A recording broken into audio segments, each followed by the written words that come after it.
The hardest part about stopping your wait is not losing him. It is wondering whether you stopped one day too soon. What if he comes back after you finally let go? What if he becomes ready after you move forward? What if God was still working and you mistook preparation for an ending? But here is the truth. You do not need to know that he will never come back before you stop putting your life on hold today. God may not show you what this man will do tomorrow. He may simply ask you to respond to what is true now. And if he is not choosing you, building with you, or asking you to wait, continuing to wait may no longer be faith. It may be fear of moving forward. In this video, I want to show you how to tell the difference without pretending you know the future and without closing any door God truly intends to open. The first thing you need to ask is whether God actually asked you to wait for this man, not whether you wanted the relationship, not whether the connection felt unusual, not whether you once prayed and felt peace. Did God clearly ask you to organize your life around waiting for him? This question can be difficult because your hope may have begun in a sincere place. Maybe you met him during a season when you had been praying for love. There was something about the connection that felt different. You talked about faith, family, or the future. Perhaps he possessed qualities you had asked God for. Then the relationship became complicated. He pulled away. He said he was not ready. Circumstances changed. The two of you separated, but neither of you completely closed the door. One night, while you were praying, a scripture about patience came to mind. A few days later, you heard a sermon about trusting God's timing. Then someone told you, maybe he is the right person at the wrong time. And slowly, hope began feeling like confirmation. The sermon may have encouraged you. The scripture may have been exactly what you needed in that season, but neither automatically means God promised you one particular man.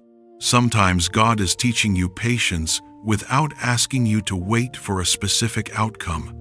Sometimes he is telling you to trust him, and your heart quietly adds, trust him to bring this man back. There is a difference. James chapter 1 says that when we need wisdom, we should ask God, who gives generously. Wisdom does not always confirm the future you want.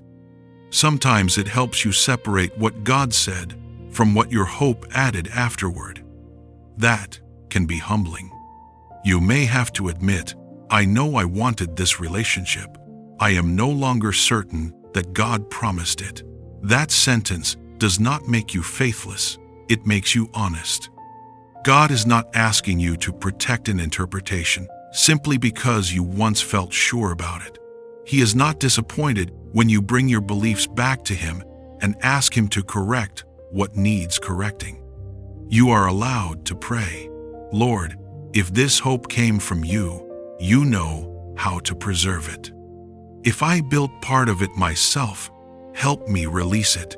Real faith does not require you to pretend you know more than you do. Maybe he will return, maybe he will not.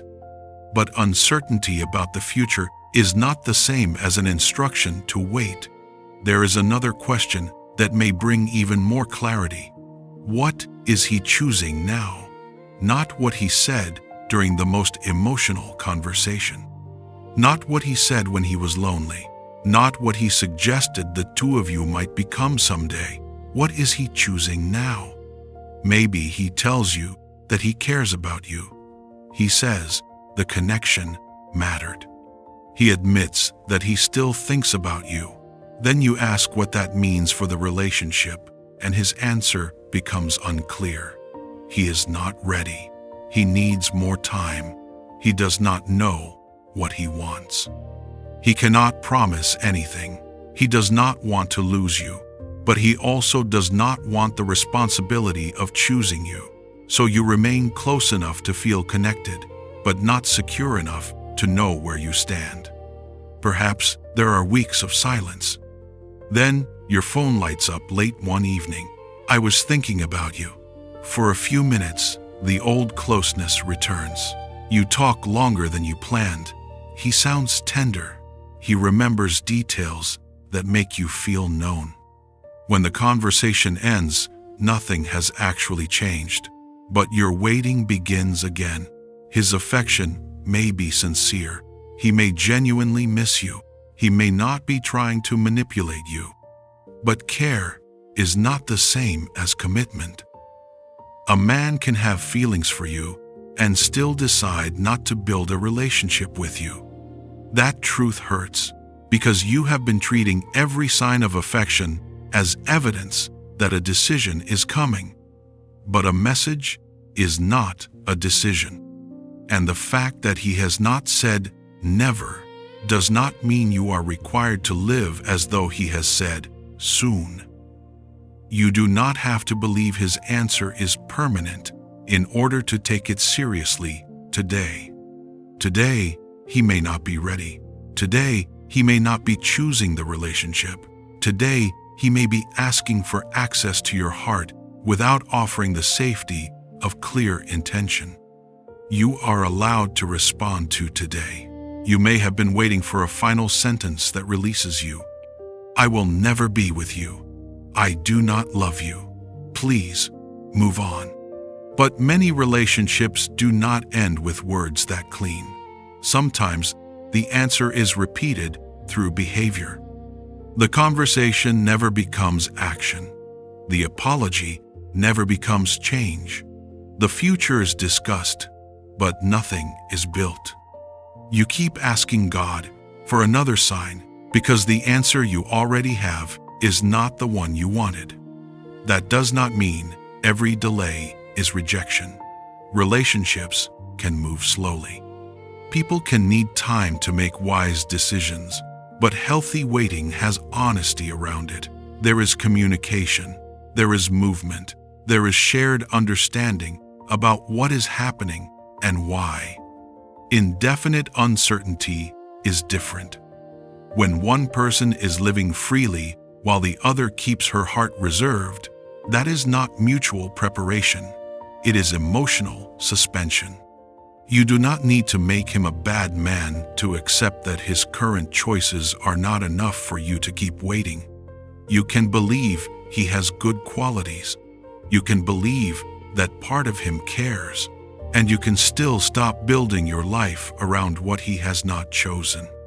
If you recognize yourself here, trying to hear God clearly, while your heart keeps returning to the same uncertainty, I created the Still Point, a 30-day devotional for the woman who is waiting. Each day is designed to help you slow down, return to Scripture, and become steadier when you are tempted to place your peace back in someone else's next move. You can find it in the pinned comment or through the first link in the description. Now look at what this waiting has gradually done to your life. At first, you may not have thought of yourself as waiting. You were simply giving him space. You were healing. You were not ready to meet anyone new anyway. But then, the months continued, and part of your heart remained in the same place. You began checking your phone differently. A message from him could change your entire mood. Silence from him could send you back through every conversation, wondering what you had done wrong. You noticed when he watched something you posted. You wondered why he liked one photo but ignored another. You searched small actions for information about a future he had not actually offered. When someone new showed interest, you could not be fully present. You compared the feeling to what you had experienced with him. You worried that opening your heart would be disloyal. Somewhere inside, you believed you needed to keep his place available. Maybe no one around you even knew. From the outside, you were working, praying, spending time with friends, and continuing your life. But inwardly, many of your decisions still passed through one question: what if he comes back? That question affected more than romance. It made you hesitant to move, travel, make plans, or imagine a future that did not include him. Even when you tried to release him, you left yourself a private escape. I am moving forward, but I will still wait in my heart. That is why this season has been so exhausting. Your life has continued, but your heart has remained at the door. Isaiah chapter 40, verse 31 says that those who wait on the Lord will renew their strength. The direction of the waiting matters. Scripture tells you to wait on the Lord. It does not tell you to build your peace around the future decision of another person. Waiting on God can be painful. It can involve unanswered prayers and seasons you do not understand, but it slowly teaches you to place the outcome in His hands. Waiting on uncertainty does something different. It keeps your attention fixed on the next message, the next sign, and the next change in someone else's behavior. Ask yourself honestly, has this waiting helped you trust God more, or has it made you more dependent on what this man does next? Have you become more present in your life, or are you living around His absence? Are you allowing God to lead you, or are you asking Him to confirm the ending you have already chosen? Do not use one difficult day as your answer. Grief can appear even when you are making a wise decision. Look at the pattern. Look at who you have gradually become. You may love God and still have become emotionally consumed. You may pray every day and still be using prayer to keep an attachment alive. Sometimes we do not ask God for guidance because we are ready to follow. We ask because we want Him to remove the risk. You want God to promise that moving forward will not hurt. You want Him to tell you whether the man will ever return. You want certainty before you release control. But certainty may not come. Instead, God may be asking you to trust Him without knowing what the man will do. And this is the fear beneath almost every other fear. You believe that if you stop waiting, you might close the door. You imagine beginning a new chapter, and then you see him coming back. What if he finally becomes serious about his faith? What if he goes to therapy, becomes emotionally available, and realizes what he lost? What if he returns ready to offer everything you wanted, but you have already moved on? That possibility makes you feel responsible for staying available. But you do not control a door that belongs to God. Moving forward today does not prevent God from doing something different tomorrow. Read that slowly in your heart. Moving forward today does not prevent God from doing something different tomorrow. You do not need to remain emotionally frozen to prove that you trust Him. You do not need to answer every late-night message so He knows the door is still open. You do not need to avoid every new possibility. You do not need to keep your life small enough for Him to find you in the same place. You do not have to save His place. If something truly changes one day, you can discern that reality when it exists. Not when He says He might change, not when He misses you, not when you sense that something could happen. When there is real change, a clear choice, and an actual relationship being offered, you can bring that new reality before God. But you do not have to live inside an imagined future until then. Think about how much pressure this removes. You do not have to declare that He will never return. You do not have to stop caring overnight. You do not have to erase every memory or pretend the relationship meant nothing. You are simply deciding that His possible future will no longer control your present life. You can pray, "Lord, I do not know what you may do in his life. I do not know whether our paths will ever meet again, but I no longer want a possibility to have more authority over me than what is true today. Today, he is not building with you. Today, you need peace.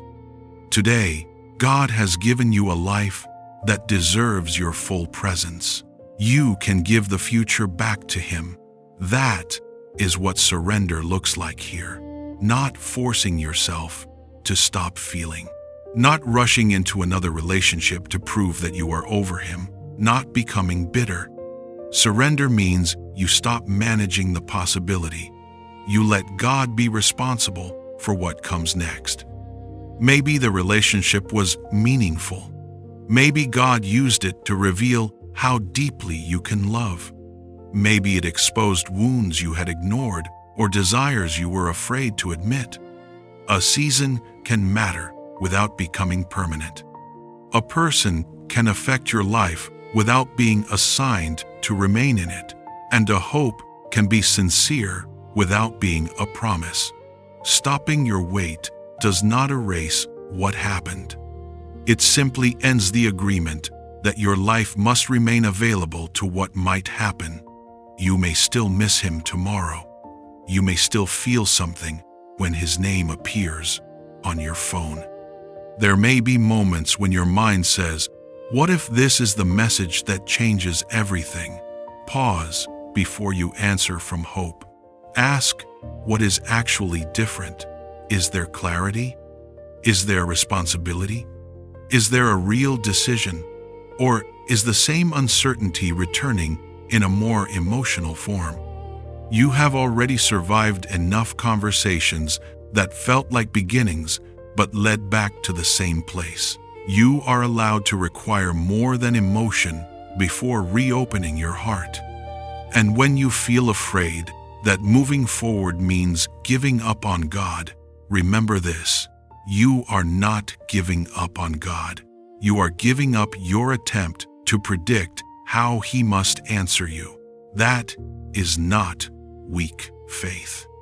That may be the first time your faith has been fully placed in him instead of in the outcome. Maybe God is not telling you that this man will never return. Maybe he is telling you that you no longer need to wait in order to be safe. You can walk forward. God knows where you are. He knows where the man is. And he does not need you to remain trapped between hope and fear in order to accomplish his will. If something belongs in your future, your obedience today will not destroy it. If a door truly comes from God, your healing will not make you miss it. You do not have to put your life on hold to leave the future in his hands. If this is the truth you needed today, write this in the comments. I will wait on God, not on uncertainty. Before you go, understanding this truth in one moment is different from remaining grounded in it when loneliness returns, when the phone lights up, or when your heart begins imagining another future with him. The Still Point was created to walk with you through the next 30 days with scripture, reflection, prayer, and space to write so you can keep returning to God when your mind begins returning to the same uncertainty. And when you are too tired to read, there is a complete audio version, so you can close your eyes and listen. You can find it in the pinned comment or through the first link in the description. Come spend those 30 days becoming still with me. You do not need to know what he will do tomorrow to follow God faithfully today, beloved. You are allowed to move forward.